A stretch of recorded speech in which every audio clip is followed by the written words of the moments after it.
আচ্ছা, আমাদের যে এই লাইফ সাইকেল, আমরা রোজ ঘুম থেকে উঠছি, কাজকর্ম করছি আর ঘুমিয়ে পড়ছি। তো এরকম আমরা কেন করি? আমরা তিন গুণের দাস: সত্য, রজ এবং তম। ধরো তোমার বাড়িতে আজকে খাবার তৈরি হয়নি, তোমার কাছে তিনটি বিকল্প আছে। এক, যে খাবার তৈরি করেনি তুমি তাকে গালমন্দ করতে পারো। দুই, তুমি হোটেল থেকে খাবার আনিয়ে নিতে পারো।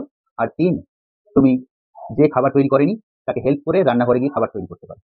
এখন তুমি কোন বিকল্প চয়েস করবে সেটা সম্পূর্ণ তোমার উপর। সত্য অর্থাৎ আলোকিত গুণ, অর্থাৎ যে খাবার তৈরি করেনি তাকে গিয়ে তুমি রান্নাঘরে হেল্প করছো।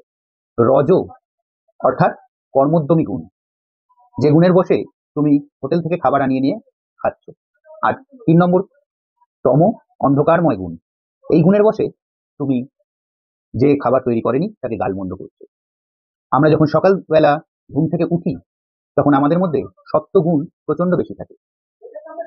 রজগুণ এর প্রভাবে আমরা সমস্ত দিন কাজকর্ম করি এবং দিনের শেষে যখন ক্লান্ত হয়ে যাই, তমগুণ, অন্ধকার এবং অজ্ঞানতার গভীরে আমরা ঘুমিয়ে পড়ি।